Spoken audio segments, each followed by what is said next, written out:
اعوذ باللہ من الشیطان الرجیم بسم اللہ الرحمن الرحیم۔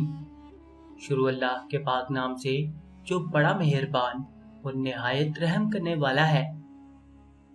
کملی ولی آقا صلی اللہ علیہ وسلم کے پیارے غلاموں، السلام علیکم۔ محترم دوستو، سوال کیا جاتا ہے کہ کیا حضرت غوث پاک رحمۃ اللہ تعالی علیہ کو حضور علیہ الصلوۃ والسلام کا خواب میں یا بیداری میں دیدار ہوا؟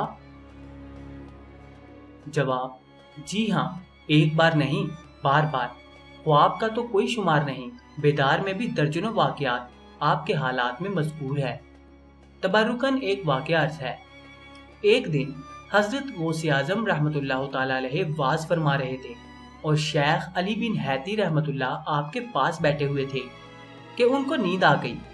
حضرت غوث اعظم رحمۃ اللہ تعالی علیہ نے اہل مجلس سے فرمایا، خاموش رہو، اور آپ ممبر سے نیچے اتر آئے اور شیخ علی بن حیتی علیہ رحمۃ اللہ کے سامنے با ادب کھڑے ہو گئے اور ان کی طرف دیکھتے رہے۔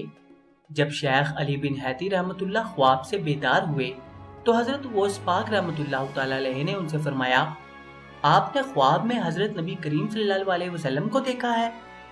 شیخ علی بن حیتی رحمۃ اللہ نے فرمایا، جی ہاں۔ غوث الثقلین رحمۃ اللہ نے فرمایا، میں اسی لیے با ادب کھڑا ہو گیا تھا، نبی پاک صلی اللہ علیہ وسلم نے آپ کو کیا نصیحت فرمائی؟ شیخ علی بن حیتی جواباً عرض کرتے ہیں کہ آپ کی خدمت اقدس میں حاضر ہوں۔ کیا غوث پاک حافظ قرآن تھے؟ جی ہاں، حضور غوث پاک رحمۃ اللہ تعالی علیہ حافظ قرآن تھے۔ آپ کا ادب و احترام طالب علمی کے زمانے میں کیسا تھا؟ اس سلسلے میں آپ کے بے شمار واقعات ہیں، ان میں سے ایک وہی ہے جو ابن سکا کی حقائق میں گزر چکا ہے، میری پچھلی ویڈیو میں آپ دیکھ سکتے ہیں۔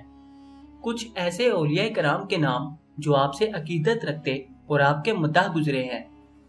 حضور غوث اعظم رحمۃ اللہ تعالی علیہ کے مداحین اولیاء کاملین کی فہرست طویل ہے۔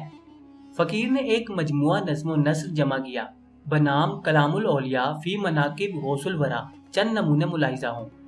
نمبر 1، حضرت شیخ نور اللہ صورتی رحمۃ اللہ تعالی علیہ، کتاب از گلدستہ کرامت، ترجمہ: گناہوں کے طوفان سے ہماری کشتی کو کیا کم ہے، جبکہ اس کشتی کے ناخذہ سیدنا حضرت غوث اعظم رحمۃ اللہ تعالی علیہ ہیں اور وہ ہر وقت ہر لحظہ ہماری امداد فرما رہے ہیں۔ کل روز قیامت کو دیکھ لینا کہ جس وقت شہنشاہ دو جہاں صلی اللہ علیہ وآلہ وسلم علم لواح حمد یعنی حمد کا جھنڈا لے کر اللہ تعالیٰ کے سامنے تشریف فرما ہوں گے تو ان کے ہمراہ اس جھنڈے کے نیچے سیدنا غوث اعظم رحمۃ اللہ تعالی علیہ بھی ہوں گے۔